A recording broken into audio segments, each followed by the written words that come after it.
L'immobilier simplifié avec Patrick Lapalme. Certainement, l'immobilier simplifié avec mon ami Patrick Lapalme de chez Remax Prestige. Bon matin, Patrick. Hey, salut Sylvain. Tu vas bien? Ben, très bien, toi.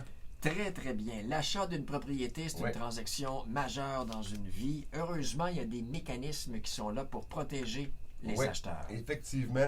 Donc, le mécanisme de la clause 10.5 dans la promesse d'achat vise ses irrégularités. Donc, ce mécanisme-là peut vous donner le droit de sortir d'un offre d'achat quand vous allez constater des vices et irrégularités. Exemple. Là, présentement, on le voit tous, on a des délais de vente qui sont très, très, très courts.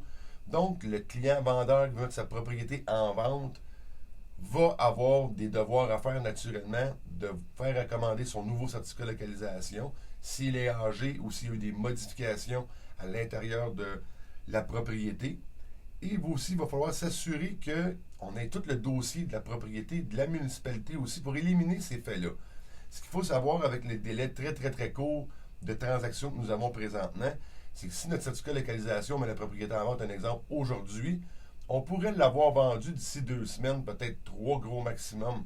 Et les délais de certificat de localisation pour les savoir, présentement, là, on est rendu pratiquement au mois d'août, septembre, pour les avoir. Donc, votre transaction pourrait être notariée avant la réception du certificat de localisation. Ce qu'il faut aussi faire, qui est très important avec votre courtier, c'est l'analyse de la propriété. Quand vous allez l'avoir, on a naturellement peut-être les anciens certificats de localisation. Ça se peut qu'on n'en ait aucun. Il faut faire nos vérifications sur nos bandes de protection riveraines. Les zones de mouvement de sol, c'est des vices et irrégularités qui ne pourront pas être changées. Il va y avoir des choses qui peuvent l'être changées, comme un exemple, un empiètement sur le voisin. Vous pourriez avoir une servitude avec le voisin pour avoir des ententes. Si vous avez un exemple, on découvre une nouvelle zone d'inondation 0-20 ans parce qu'il y a eu des modifications aux cartographies de 2017 à 2019 avec les nouveaux, les IS, les décrets. Donc, sur les inondations, quand vous avez une zone de 0-20 ans, ça va être très dur de passer au financement. Donc, le mécanisme qui est là, je vais vous le lire intégralement et c'est vraiment important de le comprendre. Naturellement, si vous avez des questions, vous m'appelez, ça va me faire plaisir. Donc, advenant la dénonciation à l'acheteur ou au vendeur avant la signature de l'acte de vente, c'est très important, de quelconque vice et irrégularité affectant les déclarations et les obligations du vendeur contenues à l'offre d'achat, ce dernier disposera d'un délai de 21 jours à côté de la réception de l'avis pour aviser l'acheteur par écrit et qu'il a remédié à ses frais ou qu'il ne pourra pas y remédier. Donc, zone de mouvement de sol, il ne pourra jamais remédier à ça. Empiètement d'une bande de protection riveraine, il ne pourra pas. Mais comme je vous disais, un empiètement chez le voisin ou des choses comme ça, des zones illégales, des vues illégales, il pourrait y remédier. Mais aussi, ce qui est important, c'est que l'acheteur va avoir 5 jours suivant la réception de l'avis pour savoir si il va accepter ou non la propriété dans l'état qu'elle est là.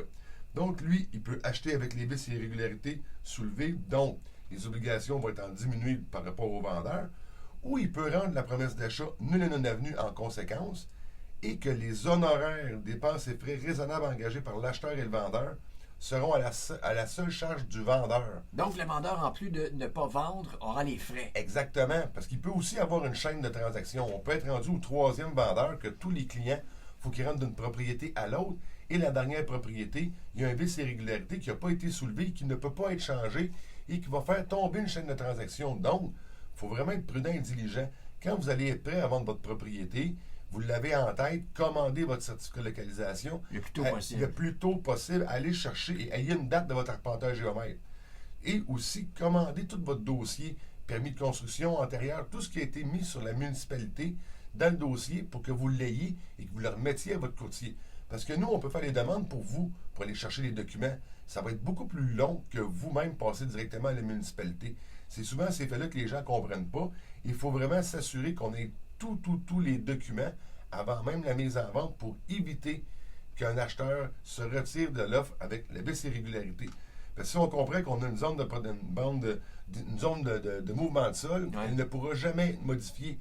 Donc, notre client, ça peut très bien qu'il puisse sortir de l'offre d'achat ou va demander une diminution de prix majeure. Et donc, de quelle façon vous allez pouvoir prendre votre prochaine transaction au bout de votre côté. Il faut aussi savoir que, dans le cas où l'acheteur ne s'est pas prévalu des dispositions d'envoyer les avis écrits, l'offre deviendra naturellement par elle-même nulle et non avenue et les honoraires là, vont être ceux de l'acheteur vont être à l'acheteur, ceux du vendeur vont être au vendeur. Mais vous soyez prêt avant la mise en vente de votre propriété. Il peut y avoir des particularités qui peuvent faire tomber une vente que vous-même n'êtes pas au courant et peut-être que même que vous l'avez acheté en ne connaissant pas tous ces tenants et aboutissants-là à votre transaction. D'où l'importance d'être bien conseillé, qu'on Ben, soit vendeur ou acheteur, si on veut te joindre, Patrick. Facilement au 450-499-5544 sur mon Facebook. Toutes les chroniques immobilières sont disponibles. Et aussi, abonnez-vous sur ma chaîne YouTube. Patrick Lapalme, un but, une passion. Vendu. Puis c'est pas long. Et c'est pas long, hein? It's all in my time.